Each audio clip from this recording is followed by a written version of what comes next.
thank you everyone for joining us this morning. Day 2 at Cannes. I don't know about you, but it has been an amazing experience so far. And we have so many great things to talk with Mark about today.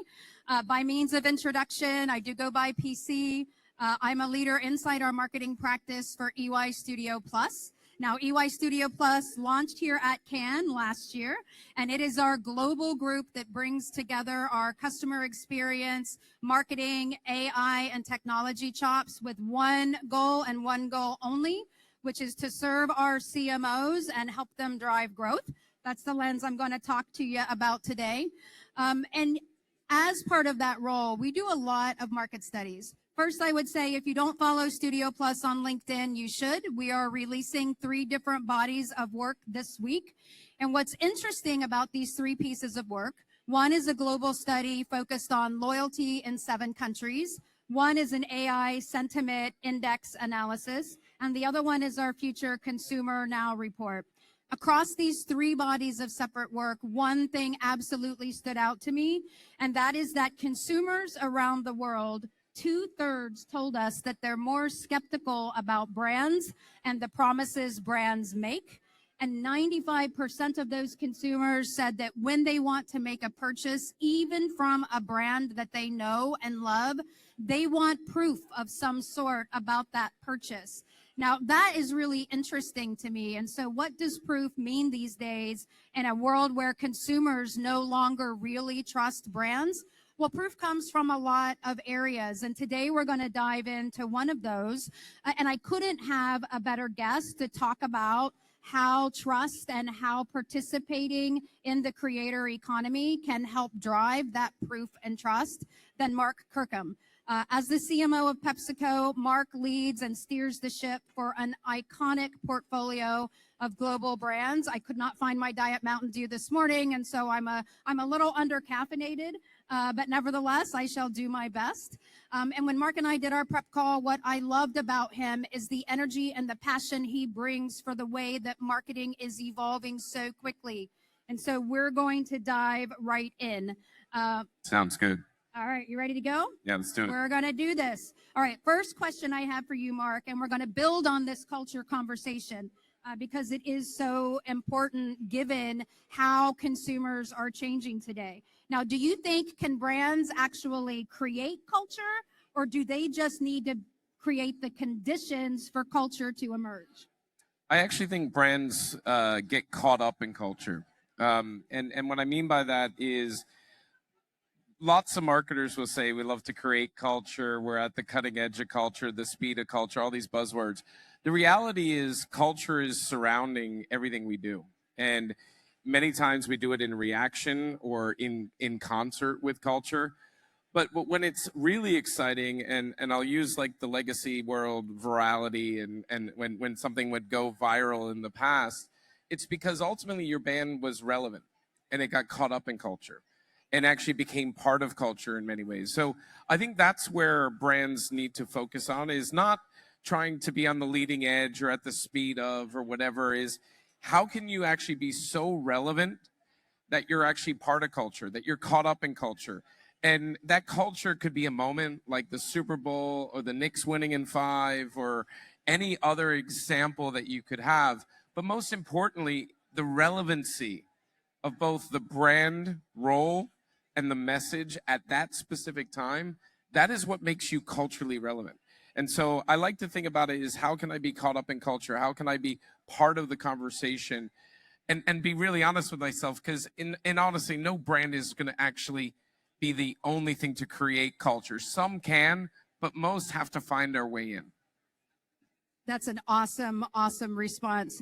A question I have for you is there are so many different cultural moments sweeping across at any one time. How do you decide when one of your brands should enter that cultural conversation and when it's time maybe to take a step back and let that just pass? I think it's most important to understand what each brand serves in your portfolio. And I'm lucky to have 30 or so odd brands in the beverage portfolio in the US, and they're all different.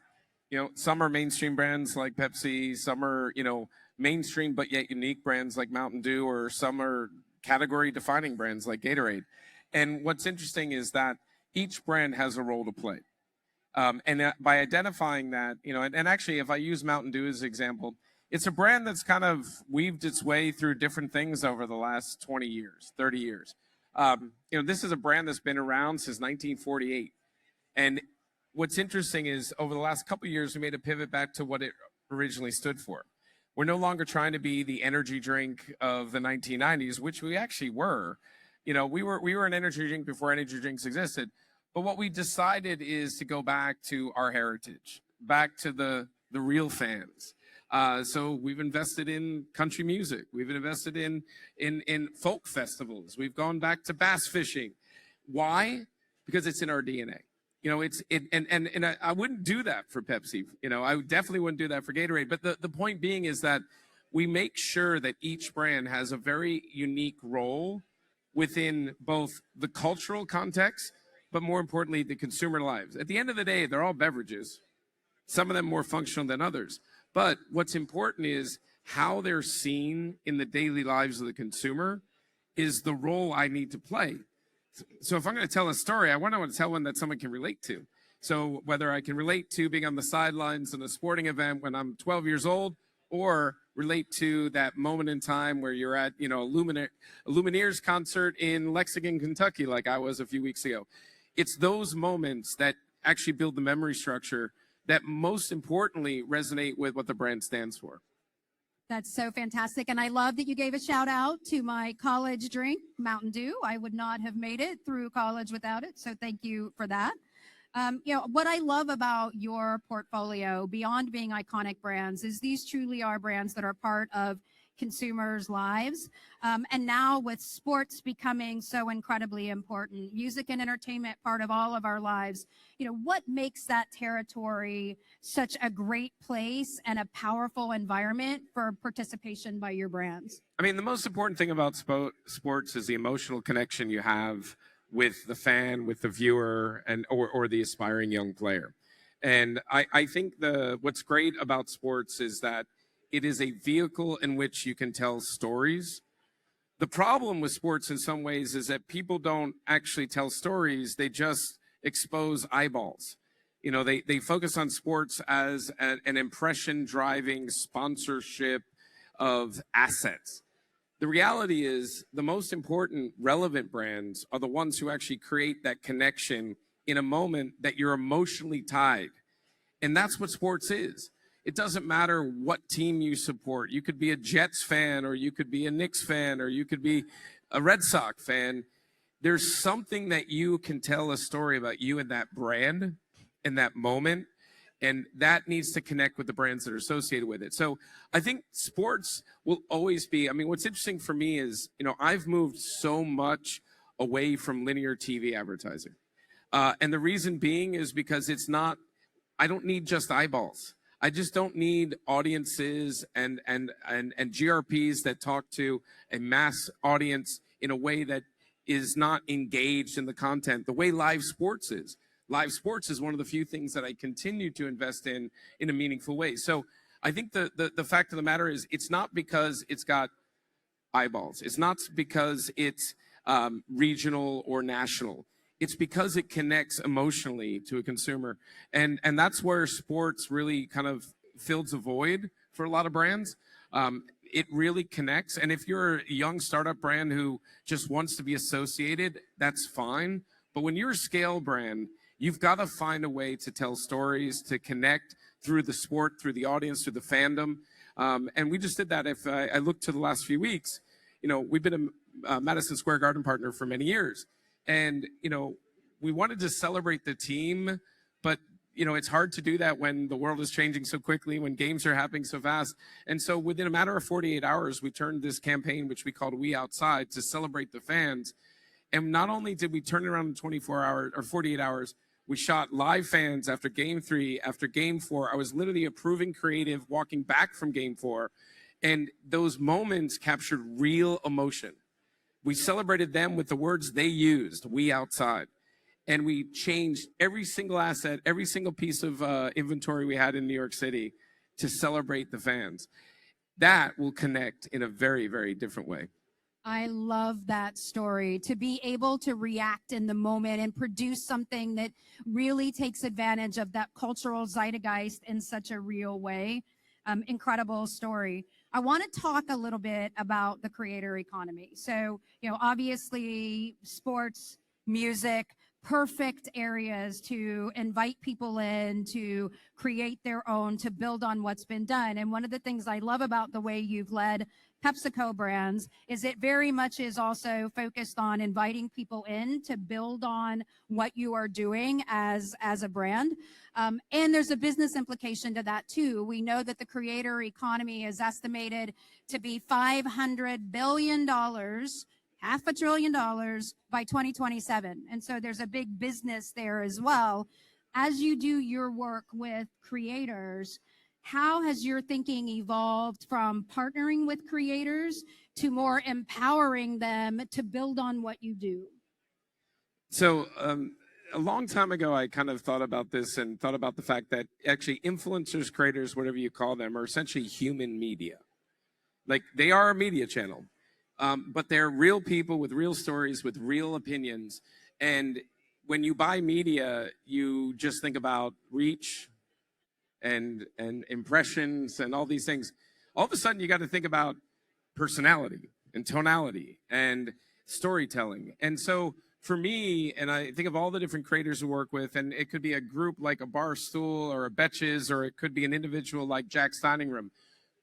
I care about them as people.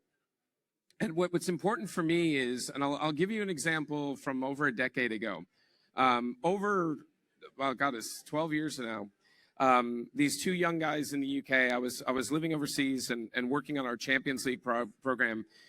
These two young guys, one was working at Lied Bible, the other one was working at a company called Copa 90, who's still a partner today. We just basically gave them free tickets and said, hey, help us tell our story. Come to the Champions League final, like bring to life the stories we're telling. Fast forward to today, one of them, Josh Denzel, who's still a very good friend of mine, he was on Love Island. He's a Fox broadcaster. He's turned his whole career around, and it's because of many brands leaning into him to help him tell his story. So now he tells the story to many others. The other guy, his name is Michael Timsey. Timsey has moved to the U.S., built another career, still continues to work with us, especially right now with the World Cup, is telling a story to American fans from a British person content. And I think this relationship side of creator economy, I was with Darman yesterday, yes, he is amazing in terms of all his views, but he's also an amazing dad. He's also an amazing person. You actually need to get to know the people you work with. And I think too often we outsource it to an agency or a media partner or whatever it is. The creator economy are an extension of who you are, who your brands are. So you got to get to know them. And I don't mean every CMO needs to be best friends with every single influencer in the world, but I do think it's important that if you're going to hand your brand to a human being to help them tell your story, you need to know their story. And you also need to know what story they want to tell. Because ultimately, as marketers, as we're all in this to build something, to sell something, whether it's yourself or a can of Pepsi. And I think there's an important connection you need to make with creators that allow you to continue to be authentic, to nurture the relationship beyond a transaction, and to build something that actually collectively builds your brand and theirs. Absolutely, absolutely fantastic answer. I mean, especially when we talked earlier about the erosion of trust in brands, and you are trusting those creators to be that proxy for trust for you, right? Consumers trust that creator, ergo they're going to trust you. What do you think that brands today, there's so much action and movement in the creator space. What do you think brands misunderstand about creators? You've been at this a while. I think there's a question of, well, what's their motivation? I think it's really important to understand, what do they want to be when they grow up? Why are they doing this? I was actually at a World Cup game last week, and I met this wonderful girl who has 250,000 followers, who was on a Netflix show, and she started the conversation by saying, well, I'm famous. And I was like, for what? And I'm not going to disclose who it was, but what was interesting about the conversation was there's some people who just want to be seen. who want to be heard, who want to be famous. There's others who have a really clear goal and path. You know, you guys listen to Seb. He had a moment in time where he's inspired by a tragic moment, and he has told his story to so many, probably hundreds of thousands of people around the world. And it's inspired me to go to Petra, or inspired me to like get off my ass and do something, because he has a purpose to what he did. And he didn't start his day like, I want to be a creator, I want to be an influencer, or I want to be an inspirational speaker. So I think it's important that if you're working with, especially ones that are long-term relationships, what are their goals? Why do you want to work with them? Our greatest partnerships in sports, especially, and I'll use Carl Anthony Towns' example. He was a Gatorade Player of the Year in high school. We signed him in high school. We've worked with him. He's literally, I've done Q&As like this with my friend Carolyn over here with Kat. He is an honest human being that he wants to be a real dad. He's getting married this summer. He wants to be successful, but that partnership along the line and members of our team will be there every single day means the world to him. And not just him, his dad, his family. And when he lost his mom, like, we were there for them. So I would just say, like, especially the people that you really want to invest in, just like a media partner or a software provider partner, like anyone you have a long-term relationship, understand them, understand what their goals are, and work together to build something together. And if you can do that, you're both going to be successful. And by the way, you're probably going to have a longer-term relationship that's probably a lot more effective and efficient from an investment standpoint. I love that. It all comes down to relationships and humanity at the end of the day, right? We're going to switch gears just a little bit. When we did our prep call, one of the things I loved is when you talked about your perspective on, despite all of this craziness going on and how fast everything is evolving with AI, with the creator economy, it is still incredibly important for marketeers to get the fundamentals right. And you talked about this idea around making simple special. Can you talk a little bit about that? Yeah, I mean, look, in all honesty, like, we make our lives way too complicated. Marketers, out of any other function or role within a business, we like to make shit difficult. I honestly feel like we make our jobs a lot harder than they should be. And a couple of years ago, I started thinking about, like, well, what is it about being simple? And I kind of framed this concept around make simple special. Like, what we do as marketers, you know, the foundation of marketing, it hasn't changed. Whether it's the 4 C's, the 4 P's, you know, you can insert, you know, academic principle here. They're still real, and they're still foundational. And if Mark Ritson was in the room, he's done surveys to say people don't even know half of them. If you can understand the simple elements that make marketing, you know, foundational, the special part is actually the creativity. It's the storytelling. It's the engagement you can do in a unique way. And I think this idea of, you know, simplifying, driving consistency, really getting core to what your brand stands for and what its role is in someone's life has been lost because the world is too focused on AI and every other technology innovation over the last 30 years. The reality is what we do is pretty simple. How we do it has become super complex. So as marketers, I think it's important for us to just look past the complexity, anchor back in the fundamentals, what's simple, and focus around that, and then use creativity, use technology to make it special. And if we can do that, then actually we can be super successful. Because at the end of the day, a consumer spends a few seconds at a shelf. You know, they have a relationship with your brand that can last seconds, minutes, hours. It depends. And what you need to know is what you are, what you stand for, and why you're there. And if you can do that in a real simple way, then everything else will just kind of naturally happen because you're part of their lives. So I think this idea of simplicity is really important. Awesome. I love that. Now, you've talked quite extensively about your relationship with the CFO and how important that is. Talk to me a little bit about how that helps you accomplish your goals, how you build that relationship, and then what makes a CMO that's effective in the boardroom and in having those conversations different than a typical CMO? Well, I think there's something about having people understand each other, and think of it like any good marriage, right? At the end of the day, we all have a job to do. You know, the marketeer's job is to understand the consumer and build brands. The finance job is to drive top line, bottom line, and make sure that our numbers are correct. And I think too often we forget that together, you know, we can actually do both. And I spend a lot of time with my cross-functional partners, not just finance, but with my CFO. In fact, every morning we're in the gym together. We talk about the business. We get to know each other personally. I actually love bringing CFOs to stuff like this, which we don't do a lot of. I guarantee you there's not a ton of CFOs in the audience today.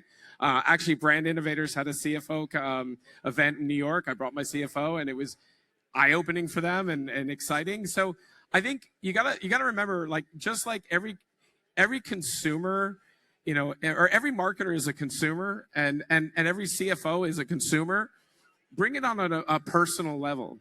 You know, help them understand what you do, why you do it, and make sure that they actually are brought along the process from beginning to end. Because the biggest mistake we all make is we only go to them when we need money or when we're out of money, which is basically the same thing.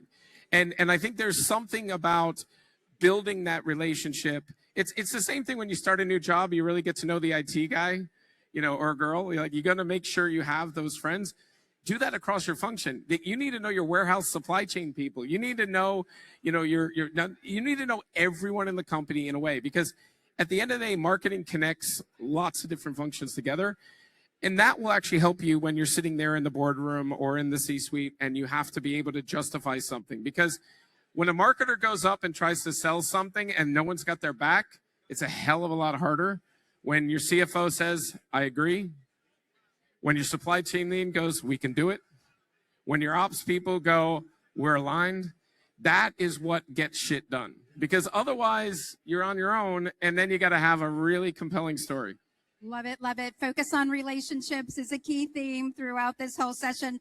We're going to go to some speed round. I love doing speed round questions. All right, let's do it. Get to know Mark a little bit better. Mark, what is one marketing buzzword that you never want to hear again? AI. What is it? AI. I intentionally have not used AI in this conversation. There we go. AI. What's one thing every CFO wishes marketers understood better?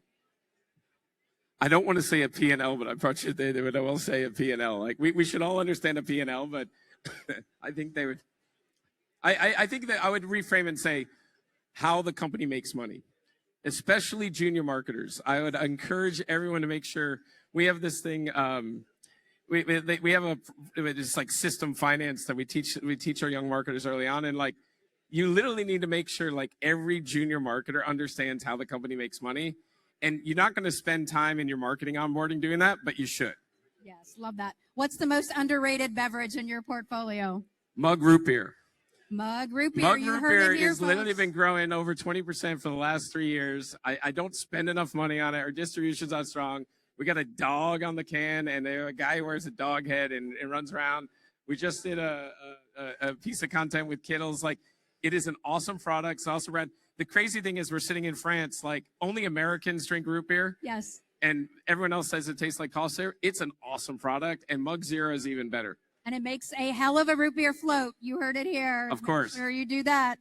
When you look at young marketeers that are entering the industry, what gives you optimism about the future of what we do?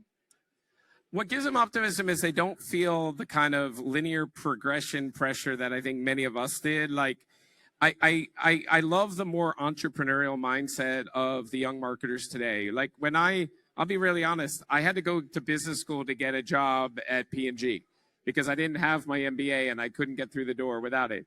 When I look at my junior marketers today and they ask me, should I get my MBA? I'm like, well, what do you want it for? Like, if they came from R&D at one point and they don't understand cost accounting, yes, probably makes sense. But I think it's encouraging to see that we live in a world where experience matters more than time and role or where you went to school. I mean, it's helpful. Don't get me wrong. I got my MBA, but I didn't go to the biggest school.